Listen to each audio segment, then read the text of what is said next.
അതകിലേ കുട്ടിയെ തന്നെയാ കാണേണ്ടത്. താനിങ്ങോട്ടാ പോന്നെ? താനിവിടെ നിന്നിട്ടാ മതി. മാരീഡാണോ? അല്ല, ഞാനിപ്പ വരാം. വരണം. വരാടി. എന്നെ ഓർമ്മയില്ലേ? Lucky coupon. പിന്നെ ഓർക്കാതെ എന്താ ഇവിടെ? ഹായ് അഖില, ഞാൻ ലാൽ, ജീവൻ ലാൽ, ഇവന്റെ ബെസ്റ്റ് ഫ്രണ്ടാണ്. കുട്ടിയെ കുറിച്ച് എന്നോട് ഇവൻ ഒരുപാട് പറഞ്ഞിട്ടുണ്ട്. എന്ത് ചെയ്യുന്നു? പഠിക്കുകയാണോ അതോ ജോലി ചെയ്യാണോ? എവിടെയാ വീട്? വീട്ടിൽ ആരൊക്കെയുണ്ട്? അച്ഛൻ മാരീഡാണോ? അമ്മ മാരീഡല്ല. അപ്പൊ ലവ് മാരേജ് ആണല്ലേ? ഈ കുട്ടിയുടെ മുഖം കണ്ടപ്പോൾ എനിക്ക് മനസ്സിലായി നിങ്ങൾ അച്ഛനും അമ്മ ലവ് മാരേജ് ആയിരിക്കുന്നത്. അല്ല, ഞാൻ ഈ കർച്ചീഫ് തരാൻ വന്നതാ. കളഞ്ഞിട്ടില്ല, കയ്യിലുണ്ട്. അല്ല, ഈ കർച്ചീഫ് കളയാതെ സൂക്ഷിക്കണമെന്ന് ഞാൻ പറയുകയല്ല. അന്ന് ബസ് കയറുമ്പോ അഖില അറിയാതെ ഇത് നിലത്ത് വീണു. ഞാൻ എടുക്കുമ്പോഴേക്കും ബസ് വിട്ടു. സൂക്ഷിച്ചു വെച്ചിരിക്കുന്നു. Thank you. എന്നാലും ഇതിനു വേണ്ടി മെനക്കെട്ട്. ഓക്കെ, എന്ന് വരട്ടെ. Bye bye. അല്ല അഖില, കിച്ചു, അഖില എന്താ? കർച്ചീഫ് തിരിച്ചു തന്നതിന് താങ്ക്സ് മാത്രമേ ഉള്ളൂ. പിന്നെന്താ വേണ്ടത്? പറയട്ടെ. Come on. Friendship, just an outing, അത്രേ ഉള്ളൂ. Okay, done. Thank you so much. Okay ആയോ? പകുതി ഓക്കെ. അപ്പൊ ബാക്കി പകുതി എനിക്ക് പണി കൂടി. എന്റെ ലൂട്ടി കഴിഞ്ഞു. ഓടി പന്നിച്ചി. വെറുതെ കൊതിപ്പിച്ചു ദുഷ്ടൻ. ഒരുപാട് സ്വപ്നങ്ങളുമായി നടന്ന ഒന്നും ഫലവത്താവില്ലെന്നാ പറയാറ്. എന്നാലും ഞാൻ സ്വപ്നം കാണും, അതിന് ചെലവൊന്നുമില്ലല്ലോ. കേക്കട്ടെ, എന്തൊക്കെയാ തന്റെ സ്വപ്നങ്ങള്? കിച്ചുവിനെ പോലെ ഒരുപാടൊന്നുമില്ല, ഒരേ ഒരു സ്വപ്നം. സ്വപ്നമെന്നോ ലക്ഷ്യമെന്നോ എന്ത് വേണമെങ്കിലും വിളിക്കാം. സസ്പെൻസ് ഇടാതെ കാര്യം പറയടോ. ആ കാണുന്ന വീട് കണ്ടോ? വീടോ? അതൊരു കൊട്ടാരം പോലെ ഉണ്ടല്ലോ. അതുപോലൊരു വീട് എനിക്ക് സ്വന്തമാക്കണം. എന്തിനാ ചിരിക്കുന്നത്? സിറ്റിയുടെ നടുക്കുള്ള ആ വീടിന് എന്ത് വില വരുമെന്നറിയോ? കുറഞ്ഞത് 1 കോടി. ആയിക്കോട്ടെ. കയ്യിലാകെ ഉള്ളത് മോഡലിംഗ്, എന്നിട്ടും സ്വപ്നം ചില്ലറയൊന്നുമല്ല. അതെ, അതിൽ കുറഞ്ഞ ഒരു സ്വപ്നവും എനിക്കില്ല. അത് ശരി. ഇനി ഈ സ്വപ്നം സഫലമായില്ലെങ്കിൽ എന്ത് ചെയ്യും? കോടീശ്വരനായ ഒരാളെ കല്യാണം കഴിക്കും, എന്നിട്ടത് സ്വന്തമാക്കും. അങ്ങനെ ഒരാൾ വരണ്ടേ? വന്നില്ലെങ്കിൽ അങ്ങനെ ഒരാളെ കണ്ടെത്തി ഞാനങ്ങ് പ്രേമിക്കും. ഓ, എന്തൊരു ബുദ്ധി. എന്നാലും വെറുതെ ഒന്ന് സങ്കല്പിക്കേ. തന്റെ പ്രതീക്ഷയ്ക്ക് വിരുദ്ധമായി കോടീശ്വരനല്ലാത്ത ഒരു സാധാരണ ചെറുപ്പക്കാരനുമായി താൻ പ്രണയത്തിലായി. അല്ല, ജസ്റ്റ് ഇമാജിൻ. നോ, അങ്ങനെ ഒരിക്കലും സംഭവിക്കില്ല. 2 ദുർബലർ ചേർന്നാൽ ഒരിക്കലും ഒരു സ്വപ്നവും പൂവണിയില്ല. അതാണ് എന്റെ കണ്ടെത്തൽ. ഹേയ്, എന്തു പറ്റി? ഹേയ്, ഒന്നുമില്ല. താൻ വളരെ ഫ്രാങ്കാ. വലിയൊരു സത്യം എത്ര സിമ്പിളായി പറഞ്ഞു. കിച്ചു, എന്റെ സ്വപ്നം ഫലിക്കോ? ദേ, അത് കണ്ടോ? പുതിയൊരു പുലരിയായി തിരിച്ചു വരാൻ ആഴിയിലേക്ക് ആണ്ടുപോകുന്ന സൂര്യൻ. ഈ സമയത്ത് ചിന്തിക്കുന്നൊക്കെ ഫലിക്കുന്ന പറഞ്ഞു ഞാൻ. So best of luck.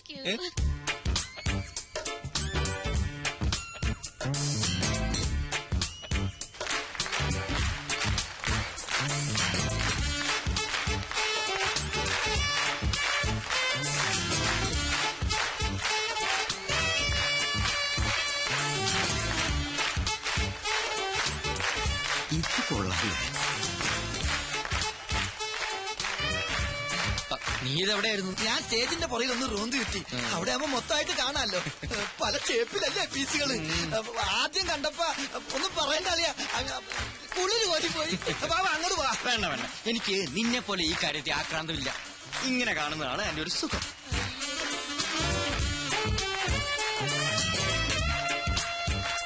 ഇതിനൊരു 40 മാർക്ക് ഞാൻ കൊടുക്കും. നീയോ? അത്രയ്ക്കൊന്നുമില്ല. തൊലി വെളുപ്പ് മാത്രമേ ഉള്ളൂ. ഫീച്ചേഴ്സ് പോരാ. ടീച്ചേഴ്സ് അല്ലടാ, ഫീച്ചേഴ്സ്.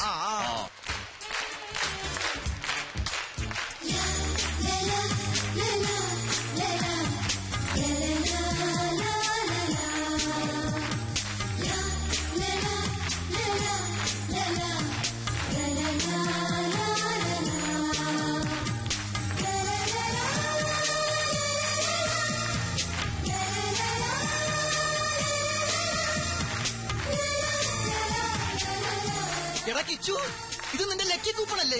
ഇത് ഏത് മാളത്തിൽ ഒളിച്ചിരുന്നു?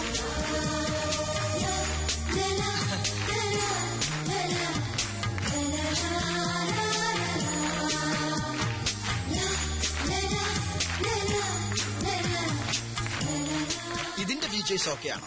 Double okay. എങ്കിൽ ഇതിന് എത്ര മാർക്ക് കൊടുക്കാം? ഇതിന് മാർക്കല്ല, എന്റെ മനസ്സ് തന്നെ കൊടുത്തു കഴിഞ്ഞില്ലേ?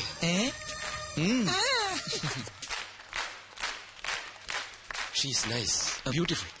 ഇവളെ നമുക്ക് വേണം. എത്ര പ്രതിഫലം ചോദിച്ചാലും കൊടുത്തരെ. കമ്പനിയുടെ പ്രസ്റ്റീജിയസ് മോഡലാക്കണം ഇവളെ. കറക്റ്റ്, ഞാനത് പറയാൻ തുടങ്ങിയായിരുന്നു. നീ ഇതൊന്നും കേൾക്കുന്നില്ലേ? Yes sir, she is nice, beautiful. എന്നാൽ അവളുടെ ഡീറ്റെയിൽസ് ചോദിച്ച് ഫിക്സ് ചെയ്യ് ഇപ്പൊ തന്നെ. മണ്ണും ചാരി നിന്നവൻ പെണ്ണും കൊണ്ട് പോകുമോ? നിനക്കെന്താ പറഞ്ഞാ മനസ്സിലാവാത്തത്? മനുസാറിന് വേണ്ടി എത്ര പെൺപിള്ളേരുടെ പുറകെ ഞാൻ പോയിട്ടുണ്ട്, എത്ര പേരുടെ തെറി കേട്ടിട്ടുണ്ട്. അപ്പോഴൊക്കെ മനുസാറിന്റെ താല്പര്യത്തിന് ഞാൻ കൂട്ടി നിന്നിട്ടുള്ളൂ. പക്ഷെ ആദ്യമായിട്ടാ എനിക്കൊരു പെൺകുട്ടിയോട് ഇഷ്ടം തോന്നിയത്. ഇപ്പൊ അതും. എടാ മോനെ, നിന്റെ ജീവിത ലക്ഷ്യം എന്താ? സ്വന്തമായൊരു കമ്പനി, സന്തോഷകരമായൊരു ജീവിതം. ഇതൊക്കെ ആര് വിചാരിച്ചാ നടക്കുക? ഈ മുതലാളി ആണല്ലോ. തറവാട് കൈവിട്ടു പോകാതിരിക്കാൻ മാസാമാസം ഗംഗാധര മുതലാളിക്ക് പലിശ അയക്കുന്നില്ലേ? എവിടെന്നാ പണം? ഈ മുതലാളിയുടെ പോക്കറ്റിൽ നിന്ന്. മനുസാറ് സന്തോഷിക്കുന്നിടത്ത് നിന്റെ ജീവിതം രക്ഷപ്പെടുകയാണ്, അത് നീ മറക്കണ്ട. അതൊക്കെ ശരിയാ, എന്നാലും കുന്നാലും ഒന്നുമില്ല. തൽക്കാലം ഇങ്ങനെ ഒരു പെണ്ണിനെ കണ്ടിട്ടില്ല എന്ന് വിചാരിക്കും. ഇനി അവൾക്ക് നിന്നോട് വല്ലതുണ്ട്? അതുമില്ല. അവള് കോടീശ്വരനെ കെട്ടാൻ നടക്കുകയാണെന്ന് നീയല്ലേ പറഞ്ഞത്? എടാ കിച്ചു, സ്വപ്നങ്ങൾ നെയ്തുകൂട്ടാൻ മാത്രമേ നമുക്കൊക്കെ കഴിയൂ. അത് പ്രാവർത്തികമാക്കാൻ സമ്പത്ത് വേണം. എനിക്കോ നിനക്കോ അതില്ല. അതൊക്കെ അറിയിക്കുന്നവർക്ക് വിട്ടുകൊടുക്ക്. മുതലാളിയോട് കൂറുള്ള ഒരു തൊഴിലാളിയായി ജീവിക്കും. ഇനി ഒന്നും ആലോചിക്കണ്ട. ഐമാറ്റിലെ പുതിയ മോഡലായി അവളെ നിയമിച്ച കാര്യം നീ എന്ന് അറിയിക്കും.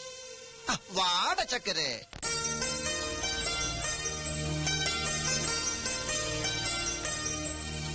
മിസ് അഖില, ഡയലോഗ് ഓക്കെ ആണ്?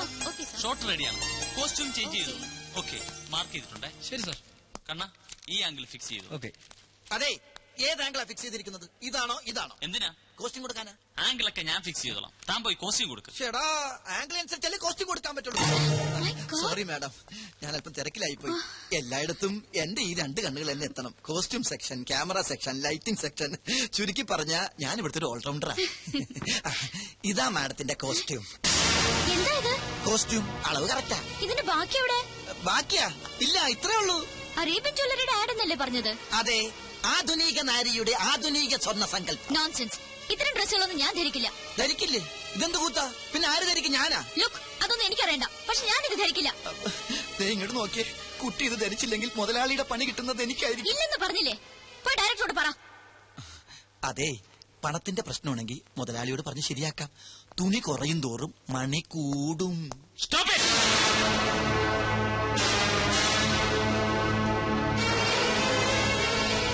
എന്താണോ ഇവിടെ? സാർ, ഈ കുട്ടി ഈ കോസ്റ്റ്യൂം ധരിക്കുന്നില്ല. കാര്യകാരണങ്ങൾ പറഞ്ഞ് മനസ്സിലാക്കിയിട്ടും ധരിക്കുന്നില്ല. സാർ ഒന്ന് ധരിപ്പിക്കും. നിർത്തണോ? എന്താ ഞാൻ പറഞ്ഞ് മനസ്സിലാക്കേണ്ടത്? സ്ത്രീ ഒരു പ്രദർശന വസ്തുവാണെന്നോ, എന്ത് കൂത്താട്ടത്തിന് നിന്ന് തരണമെന്നോ? സ്ത്രീയെ ആദരിക്കാൻ അറിയാത്തവർ ഈ കമ്പനിയിൽ ജോലി ചെയ്യേണ്ടെന്ന് 100 വട്ടം ഞാൻ പറഞ്ഞിട്ടില്ലേ? എന്താണോ ഇത്? ഇതാണോ ഈ കുട്ടി ധരിക്കേണ്ടത്? ഇവിടെ ഷൂട്ട് ചെയ്യുന്ന ആഡ് ഫിലിമാണ്, ബ്ലൂ ഫിലിം അല്ല. ഓ സോറി മിസ് അഖില, കൊണ്ടുപോടോ. കോസ്റ്റ്യൂമിനല്ലല്ലോ സാർ പ്രാധാന്യം, സ്വർണ്ണാഭരണങ്ങളാൽ പൊതിഞ്ഞ ഈ സുന്ദര മേനിക്കല്ലേ. കോൺസെപ്റ്റ് വേണേ മാറ്റാം, പക്ഷെ സ്ത്രീയുടെ മനസ്സ്, സംസ്കാരം ഇത് മാറ്റാനാവില്ല. മാറ്റാൻ ഞാൻ സമ്മതിക്കില്ല. എന്താണോ ഇത്? പള്ളിയിലച്ഛന്റെ ലോഹയം. സ്ത്രീ ശരീരം മൂടിക്കെട്ടി വെക്കാനുള്ളതല്ല. അതിന്റെ സൗന്ദര്യം ആസ്വദിക്കണമെങ്കിൽ അല്പം കലാബോധം വേണം. ആഡ് ഫിലിമാണ് ഇവിടെ ഷൂട്ട് ചെയ്യുന്നത്, അല്ലാതെ കഥകളിയോ ഓട്ടംതുള്ളലോ ഒന്നുമല്ല. പോയി വല്ല ബിക്കിനിയോ മിനിസ്കർട്ടോ എടുത്തോണ്ട് വാടോ. Be sexy man, I say be sexy. എന്താണോ വായും പൊളിച്ചിരിക്കുന്നത്?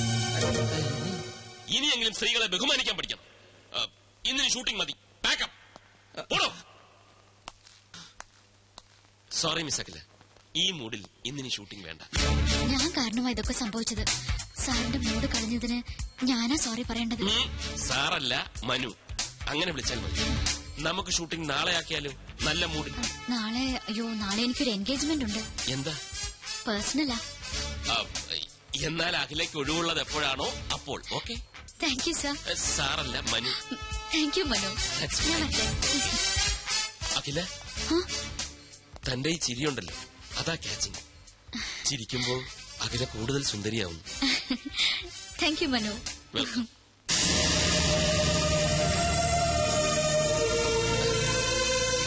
ഗംഭീരമായിരിക്കുന്നു പെർഫോമൻസ്. എക്സലന്റ്.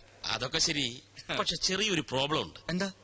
നാളെ എന്താണ് അവൾക്കൊരു പേഴ്സണൽ കാര്യം? വേറെ വല്ലവരുമായി? അതൊന്നുമല്ല സാർ. ആ കുട്ടിയുടെ ബയോഡേറ്റ കണ്ടു. നാളെ അവളുടെ ബർത്ത്ഡേയാ. ഓ, അത്രേ ഉള്ളൂ. ആ ടെൻഷൻ അങ്ങ് മാറി. സാർ, ഈ ബർത്ത്ഡേ പിടിച്ച് നമുക്കൊരു ചീട്ടിറക്കിയാലോ? നീ എന്താ ഉദ്ദേശിക്കുന്നത്? സാറേ, അഖില സാറിന്റെ മനസ്സിൽ കയറിയെങ്കിലും അഖിലയുടെ മനസ്സിൽ സാറ് കയറണ്ടേ? അതിനൊരു പദ്ധതി ഞാൻ പ്ലാൻ ചെയ്ത് കഴിഞ്ഞു. ഇത്തിരി പണച്ചെലവുള്ള കാര്യമാണ്, പക്ഷെ പണം സാറിനൊരു പ്രശ്നമല്ലല്ലോ. അതുകൊണ്ട് ആദ്യം പണം തരൂ, എന്നിട്ട് ഞാൻ പ്ലാൻ പറയാം. നടക്കൂ? നടന്നിരിക്കും. എന്തിനാ ഈ പിശുക്ക്? അഖില സാറിന്റേതായ പോരെ. കിച്ചു, ഐമാറ്റ് അഡ്വർടൈസിംഗ് കമ്പനിയുടെ അസറ്റാണടാ നീ. അസറ്റ്. താങ്ക്സ്.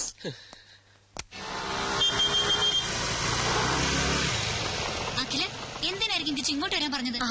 ഒരു സർപ്രൈസ് ഉണ്ടെന്ന് മാത്രം പറഞ്ഞു. എന്തോ വിശേഷം ഉണ്ടല്ലോ.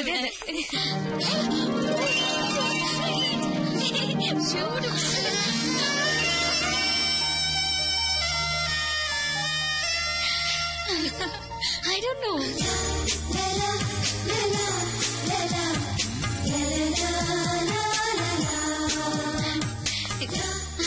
എന്തൊക്കെ ചെയ്തൊക്കെ?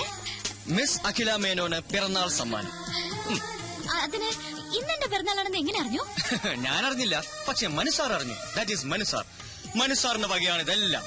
സാറിന് ഒരാളെ ഇഷ്ടപ്പെട്ട അവരെ കുറിച്ചുള്ള ഫുൾ ഡീറ്റെയിൽസ് അറിഞ്ഞു വെക്കും. അതൊരു നമ്പറാ. നമ്പറോ? അതുപോലെ ഈ നമ്പർ എന്ന് പറഞ്ഞാൽ മറ്റാർക്കും ഇല്ലാത്തൊരു ക്വാളിറ്റി. തീർന്നിട്ടില്ല, അതെ ഇതും കൂടി ഉണ്ട്. മാനത്ത് തെളിയുന്ന മാരിവില്ല് പോലെ മനോഹരിയായ ഈ മുത്തിന് മനുവിന്റെ പിറന്നാൾ ആശംസകൾ. Happy birthday. ഇത് മനുസാർ എഴുതിയതാണോ? ഏയ്, ഞാൻ എഴുതിയത്. Just joking. മനുസാറിന്റെ ബിസിനസ് ഹൃദയത്തിന്റെ ഒരു കോണിൽ കവിഭാവനയുള്ള ഒരു കലാകാരനുണ്ട്. I can't believe it. Oh, you have to. Many, many happy. Hello. Happy birthday Akhila. Thank you, Manu. It was quite unexpected അല്ലേ? മനസ്സിൽ എന്താണ് ഇങ്ങനെ തോന്നിയെന്ന് ചോദിച്ചാൽ ഐ ഡോണ്ട് നോ. ഈ ജന്മാന്തരങ്ങളുടെ ബന്ധം എന്നൊക്കെ പറയാറില്ലേ?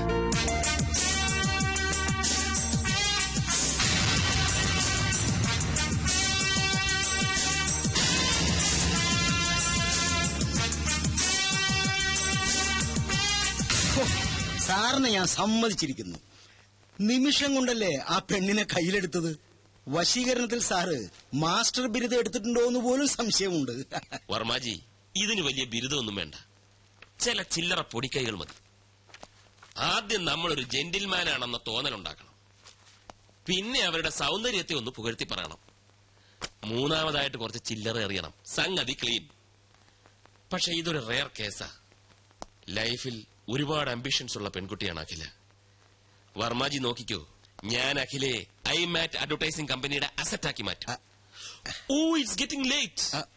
അവൾ ലേക്ക് സൈഡിൽ കാത്തിരിക്കും. ചെറിയൊരു കറക്കം. All the best sir. You are a lucky man. Thank you. No mention. Good afternoon sir. അപ്പൊ വർമാജി എല്ലാം പറഞ്ഞതുപോലെ. നില്ല്